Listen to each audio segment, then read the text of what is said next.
the problem is that we have been weak and we have been easily divided. That is the game that Putin and Xi Jinping play. No question that they see Western democracy as in decline and divisible and easy to subvert. That's part of their plan. In a way, you could say that big topics like the embassy are a distraction, but equally it's part of the bargaining perspective. I think Keir Starmer will probably say yes to this embassy, but he should get something back. And, when I covered the handover of Hong Kong for the Sunday Times, it was very clear that we had something they wanted. So they had to negotiate with Mrs. Thatcher. When they wanted the Olympics, we had something they wanted, namely consent, and they gave concessions. When they wanted to join the World Trade Organization, the world had something the Chinese wanted, so they conceded. So when we have leverage, we must use it, because diplomacy is not sentimental. It's not about being friends. It's about bargaining. Now, MI5 and MI6 have given the government the green light to move forward and formally approve a new mega Chinese embassy in central London. The Home Office and the Foreign Office has told The Times that it will not raise any formal objections to the plan, but needs assurance that appropriate mitigations are put in place to protect national security. Well, let's welcome to the show Michael Sheridan, former Far East correspondent for the Sunday Times and author of The Red Emperor, Xi Jinping and His New China. Michael, welcome back. Good afternoon. Michael, were you surprised by the security services giving this embassy a thumbs up? No, I was not. It's been clear for a while that they've analysed this over the last year or two, and they have clearly decided that they can live with and mitigate whatever the risks are. Remember, we already have a substantial Chinese embassy in London, dispersed over several sites, so this is not something new.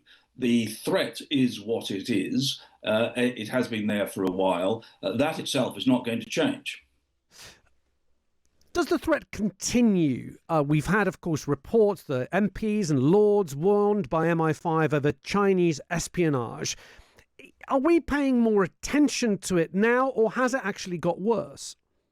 Let's remember that we all spy on each other.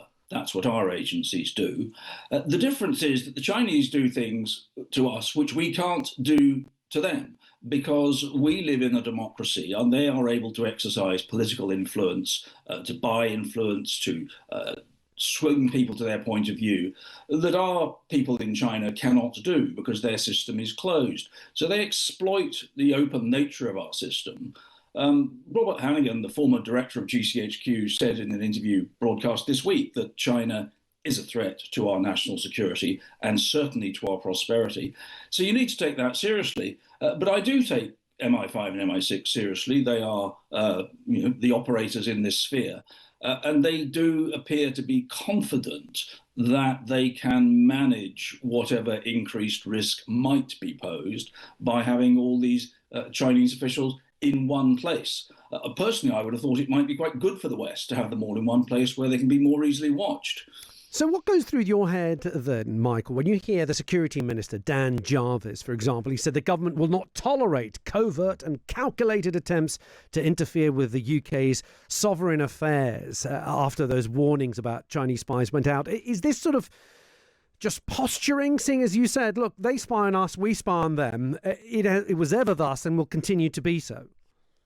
Well, I listened to Dan Jarvis's words with interest, and they were quite eloquent. But the reality is that we have stood for it for some time. They have tolerated it. The extent of Chinese influence, not merely in the financial sector and in strategic investments, but also in our universities, our education system, has been growing all the time. Mm-hmm. And the difference is, I would emphasize again, that as former heads of MI6 have said, they operate on a different bandwidth to us.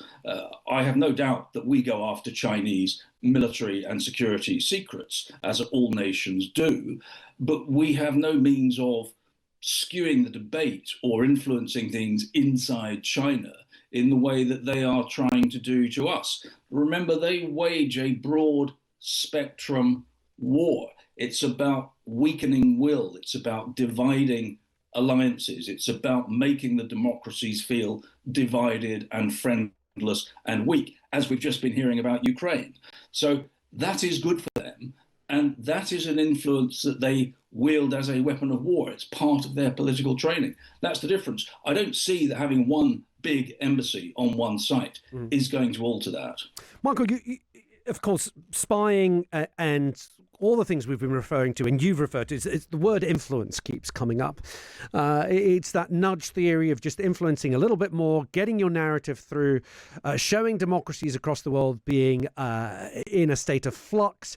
That is the central aim of quite a lot of this espionage. But I just want to draw your attention to this, that the fact that, for example, TikTok, a Chinese-owned company with very, very sophisticated algorithms, we know that the majority of young people and people who are going to be voting in the next general election, because 16-year-olds will have that vote, get their news primarily from places like TikTok. I just checked now, just under 25 million people are using TikTok in the UK, a large proportion of people.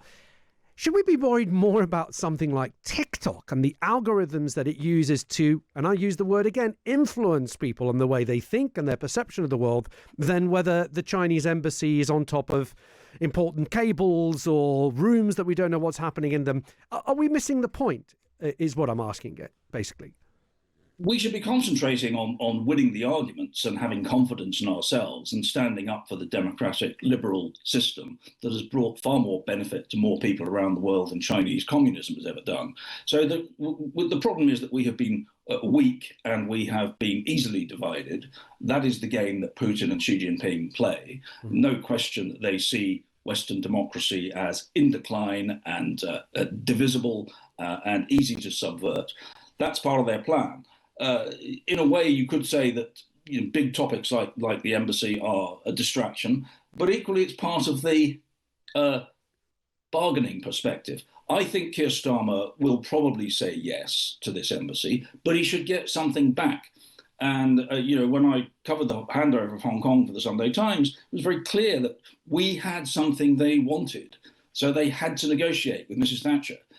When they wanted the Olympics, we had something they wanted, namely consent, and they gave concessions. When they wanted to join the World Trade Organization, the world had something the Chinese wanted, so they conceded. So when we have leverage, we must use it, because diplomacy is not sentimental. It's not about being friends. It's about bargaining. And so, okay, if Keir Starmer wants to say yes, let him do so, but let him get some very hard guarantees in return. Reciprocal rights for our embassy in Beijing to develop, and I would say some concessions, the freedom of Jimmy Lai, the Hong Kong publisher, who's unjustly in jail and is a British citizen. Easy to give. Let's ask for it. Michael, thank you for your time. Always good to speak. Michael Sheridan there, former Far East correspondent for the Sunday Times and author of The Red Emperor, Xi Jinping and His New China.